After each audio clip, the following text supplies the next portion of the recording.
I love old video games. More precisely, I love old racing games. And here on the first episode of what I hope will become a long-running series on Hit the Pass, I want to talk about one of my favorites, Test Drive Le Mans for the Sega Dreamcast.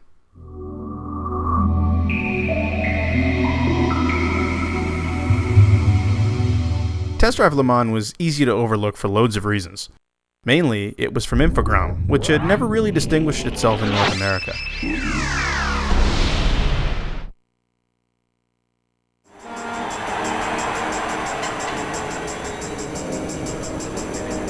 But beginning in 1999, Infogrames began acquiring tons of relatively big names around the world.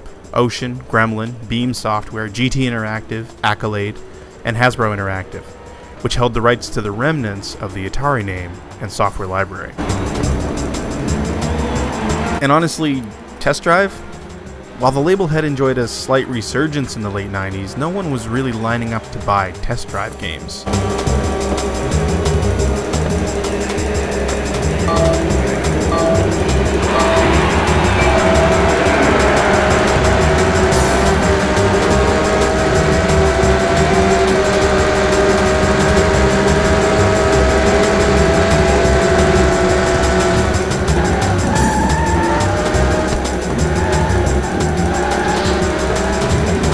You have to look past all that with Test Drive Le Mans.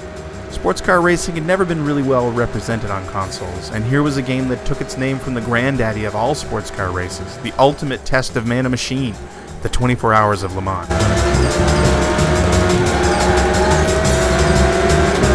And that title's no joke either. You really can race a full 24 hours at Le Mans in this game. And that in itself would be pretty cool, but there's actually a really robust experience surrounding that linchpin as well.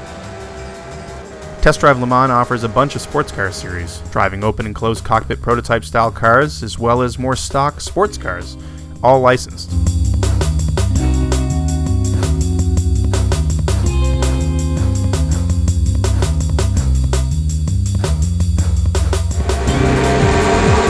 And it includes some great real-world tracks, most of which you didn't see in racing games back in the day, like Catalunya, Donington Park, Road Atlanta, Suzuka, and of course the famous Le Sarthe circuit.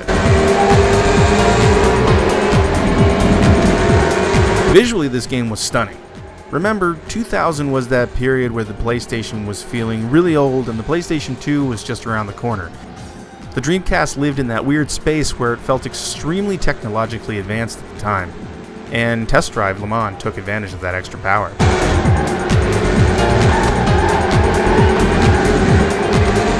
The most striking part of a 24-hour endurance race is that time around dusk and dawn, where the natural light is just low enough that the electric lights are still on and they're flashing off the cars as they race down the straightaways with their headlights blinding you if the camera catches them just right.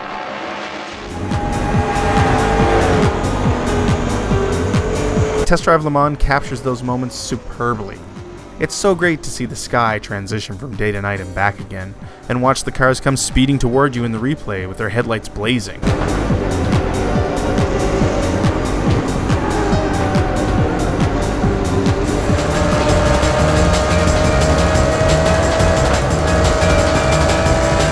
Going back and replaying this game 15 years later was a much better experience than I expected.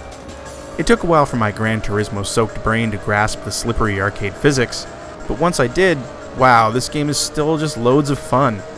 And the AI is tuned really well for the most part, offering up a decent challenge on the upper difficulty levels.